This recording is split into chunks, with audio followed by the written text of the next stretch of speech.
Hello friends, welcome to my channel Rami Bahal Simply Analyzing Mathematics.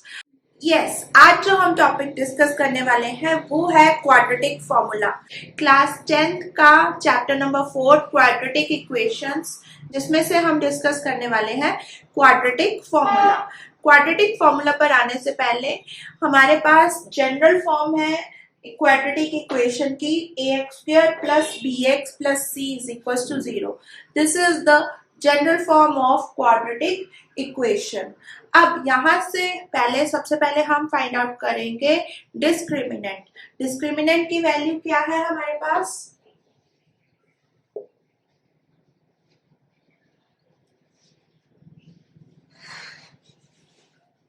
Discriminant को हम mention करते हैं d से। डिस्क्रिमिनेंट हमें मिलता है b² माइनस 4ac। अगर आपको बेसिक्स देखने हैं तो मेरी प्लेलिस्ट में आप जाके देख सकते हैं। अब हमारे पास डिस्क्रिमिनेंट है b² minus 4ac, quadratic formula जिससे हम क्वाड्रेटिक इक्वेशंस के रूट्स फाइंड आउट कर सकते हैं। और इस फॉर्मूले से बहुत ही इजी हो जाता है क्वेश्चंस को सॉल्व करना। मोस्टली कई बार क्वेश्चन में लिखा होता है find out the roots of this quadratic equation by using quadratic formula. अगर आप एक तो ऐसा क्वेश्चन हो सकता है। दूसरी ये बात हो सकती है कि आपको सिंपल क्वाड्रेटिक इक्वेशन दे दी गई है और आपको रूट्स फाइंड आउट करने को बोल दिया गया है, find out the roots of this quadratic equation, और कोई मेंशन नहीं किया गया कि कंप्लीटिंग द स्क्वायर मेथड लगाइए या फिर क्वाड्रेटिक फॉर्मूला लगाइए या फिर कुछ भी स्पेसिफिक नहीं किया गया है क्वेश्चन में। तो उस केस में अगर आप वो दो नंबर्स नहीं फाइंड आउट कर पा रहे जिनको प्लस और माइनस करने से हमें क्वाड्रेटिक रूट्स मिलते हैं तो आप डेफिनेटली क्वाड्रेटिक फॉर्मूला अप्लाई कर दीजिए। बहुत ही इजी हो जाएगा आपके लिए क्वेश्चन सॉल्व करना। अगर तो d हमारा ग्रेटर देन और इक्वल्स टू 0 है तो ही हमें क्वाड्रेटिक इक्वेशन के रियल रूट्स मिल सकते हैं। अगर हमारा d लेस देन 0 हो जाता है तो हमें उसके रियल रूट्स नहीं मिलेंगे। तो एक बात तो यहाँ से मिल गई कि समटाइम्स ऐसे भी क्वेश्चन होते हैं कि find out whether the roots of this equation are real और इमेजिनरी। तो उस केस में आप डिस्क्रिमिनेंट फाइंड आउट कर दीजिए तो आपको वहां से पता चल जाएगा कि रूट्स इस इक्वेशन के कैसे होंगे।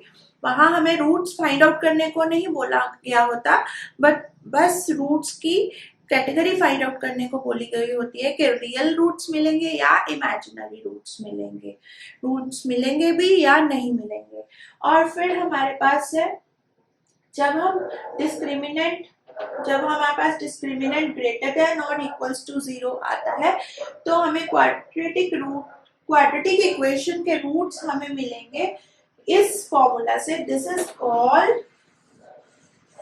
Called quadratic formula. इसको कह देते हैं क्वाड्रेटिक फॉर्मूला। ये फॉर्मूला अप्लाई कर देंगे तो हमें क्वाड्रेटिक इक्वेशन के रूट्स मिल जाएंगे। और यहाँ से b हमारा जो x का कॉफिशिएंट होगा वो b है, जो a है वो x² का कॉफिशिएंट है, जो c है जो कांस्टेंट है वो c, वहां से हमें c मिल जाएगा। चलिए कुछ एक एग्जांपल्स सॉल्व कर लेते हैं क्वाड्रेटिक फॉर्मूला अप्लाई करते हुए, सो दैट कि आपको एक नॉलेज हो जाए कि हम इस फॉर्मूला को कैसे अप्लाई कर सकते हैं। एक्सरसाइज 4.3 में से क्वेश्चन नंबर 3 हम उसका फर्स्ट पार्ट डिस्कस करने जा रहे हैं।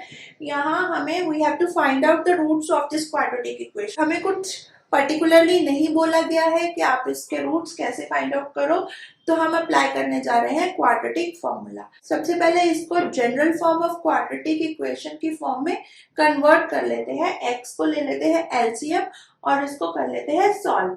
सो देखिए यहाँ कुछ नहीं है तो 1 है, x और 1 का एलसीएम हो गया x। अब यहाँ जाएगा तो x² minus 1 is equals to 3। x not equals to 0 इसलिए मेंशन किया गया है क्योंकि यहाँ पे x डिनोमिनेटर में है, और अगर x की वैल्यू 0 हो जाती है तो ये इस टर्म का कोई मतलब नहीं बन जाता है। सो दैट इज व्हाई हमें यहाँ मेंशन किया गया है कि x is not equals to 0। तो आगे का स्टेप है x square minus 1 is equals to 3x। x square minus 1 is equals to 3x। यहाँ से 3x को इधर शिफ्ट कर लेते हैं तो हमें मिल जाएगा x square minus 3x minus 1 is equals to 0। इस साइड x 3x का साइन पॉजिटिव है और जब हम इसको यहाँ शिफ्ट कर रहे हैं तो ये नेगेटिव हो रहा है। अब हमें ये मिल गया है। अब हम इसको कंपेयर कर सकते हैं जनरल फॉर्म के साथ, general form of quadratic equation के साथ इसको कंपेयर करेंगे। जनरल फॉर्म क्या थी? ax square plus bx plus c is equal to 0। ये थी हमारे पास general form of quadratic equation. इस इक्वेशन को हमने कंपेयर किया है general form of quadratic equation के साथ और हमें a, b और c की वैल्यूज मिल गई हैं। a की वैल्यू यहाँ x स्क्वायर के साथ कुछ नहीं है तो a की वैल्यू है 1, b की वैल्यू है -3 और c की वैल्यू है -1। अब हमारे पास सबसे पहले डिस्क्रिमिनेंट फाइंड आउट कर लेते हैं। डिस्क्रिमिनेंट क्या होता है? b square minus 4ac। b की वैल्यू है -3 का स्क्वायर -4, a की वैल्यू है 1 और c की वैल्यू है -1।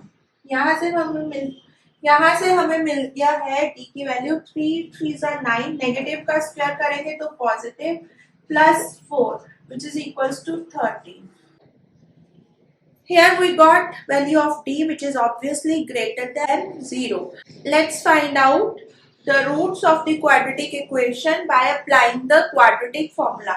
Quadratic formula लिख लेते हैं, minus b plus minus square root of b square minus 4ac upon twice a। और b स्क्वायर माइनस 4ac की जगह हम d भी लिख सकते हैं क्योंकि ये d की वैल्यू है b स्क्वायर माइनस 4ac। तो जब हमने d फाइंड आउट कर लिया है 13 तो यहाँ डायरेक्टली हम पुट कर देंगे d की वैल्यू, तो हमें मिल जाएगा minus b plus minus square root d upon 2a।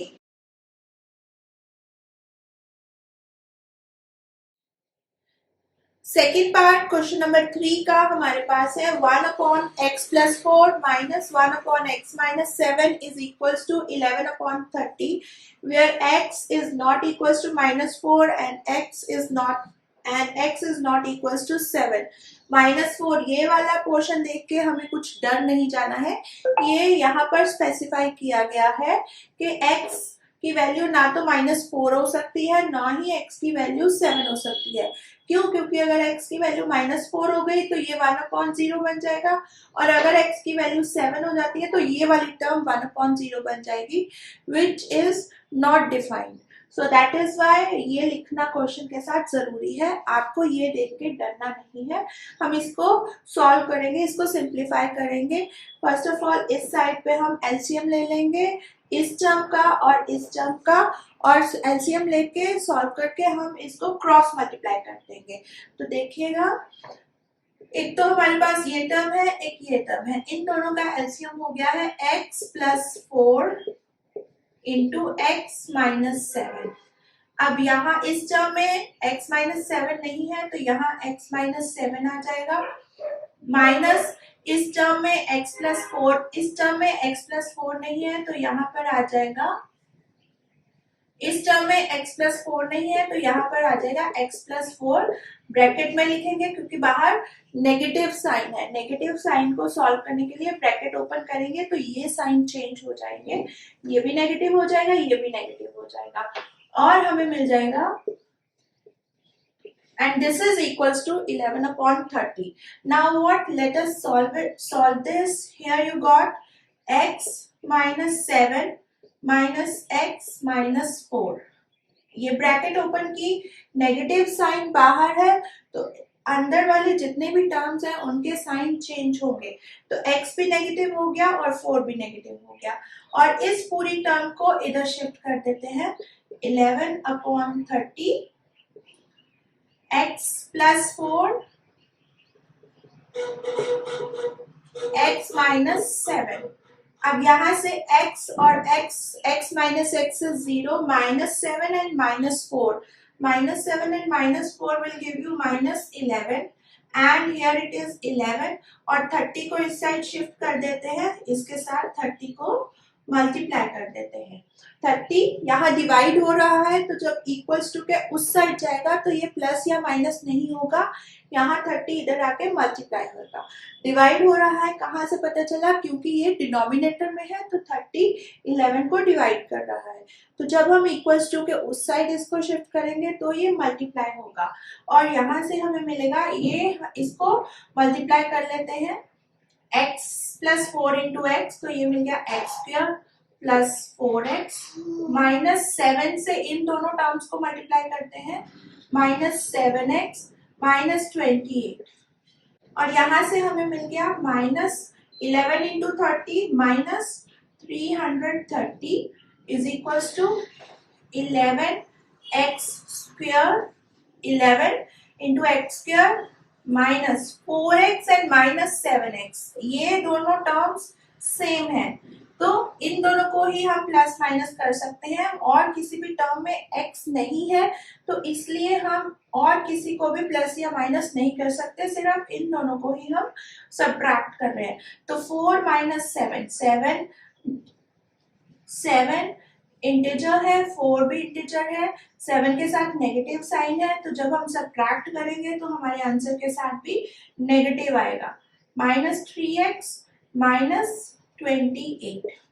यहाँ तक जब हमने सॉल्व कर लिया है, हम 30 को इधर शिफ्ट कर रहे हैं और साथ ही साथ हम 11 को भी यहाँ पर डिवाइड में शिफ्ट कर देते हैं ताकि ये और ये कैंसिल हो जाए और हमारी कैलकुलेशंस इजी हो जाए। तो हमें मिल गया यहाँ से -30, ये नेगेटिव साइन को कुछ नहीं हुआ है, ये negative sign as it is यहाँ पे रहेगा। अब इसको और सिंप्लीफाई करते हैं, -30 is equals to x square minus 3x minus 28। अब -30 को भी उधर शिफ्ट कर देते हैं और सारी टर्म को लेफ्ट हैंड साइड हम लिख लेते हैं, तो हमें क्या मिल रहा है यहाँ पर, x square minus 3x minus 28, जब -30 को शिफ्ट कर रहे हैं तो हमें मिला +30। अगर आपको कंफ्यूजन हो तो आप इधर 0 लिख दो जब 30 को उधर शिफ्ट किया है, लेफ्ट हमने यहाँ ऐसे लिख दिया है इसको, तो हमें मिल गया x square minus 3x plus 2 is equals to 0। अब यहाँ से आगे जब अब हमें मिल गया है general form of quadratic equation. इतना सारा इतना सारा कैलकुलेशन वर्क करने के बाद अब हमें मिली है general form of quadratic equation. अब हम इसको कंपेयर करेंगे ax square plus bx plus c is equal to 0 के साथ, तो a की वैल्यू हो जाती है 1, b की वैल्यू है -3 एंड c की वैल्यू है 2, राइट। अब फॉर्मूला लगा देते हैं क्वाड्रेटिक इक्वेशन का, अब हम क्वाड्रेटिक फॉर्मूला अप्लाई कर देते हैं तो हमें मिलेगा -b plus minus square root of b square minus 4ac upon twice A. अगर ये चीज कैलकुलेशन देख के आपको थोड़ा सा भी डर लग रहा हो तो आप पहले डिस्क्रिमिनेंट फाइंड आउट कर लो, इतना पोर्शन फाइंड आउट कर लो, b square minus 4ac, d की वैल्यू मिल जाएगी, वो फिर फॉर्मूला में यहाँ पर पुट कर दो, तो उससे आपका थोड़ा स्टेप बाय स्टेप सिंप्लीफाई हो जाएगा और हमें यहाँ से मिलेगा -3, b की वैल्यू है -3, ये वाला माइनस एज इट इज आएगा, बट b की वैल्यू -3 है तो हमें वो माइनस हटाना नहीं है, वो माइनस भी आएगा, plus minus square root of -3 का whole square -4 into 1 into 2 upon 2। आगे बढ़ने से पहले मेरे चैनल को जरूर सब्सक्राइब कर दीजिएगा, जो बेल का आइकन आता है उसको प्रेस कर दीजिएगा, ताकि जब भी मैं वीडियो डालूं तो आप उसको देख सकें और आपकी प्रिपरेशन टाइम टू टाइम होती रहे, आपको समझ आता जाए। और अगर आपको कोई भी परेशानी आ रही है, कोई प्रॉब्लम हो रही है, कोई क्वेश्चन आप समझना चाह रहे हो, कोई टॉपिक समझना चाह रहे हो, तो आप मुझे कमेंट में लिख सकते हैं। I will definitely reply. Thank you very much.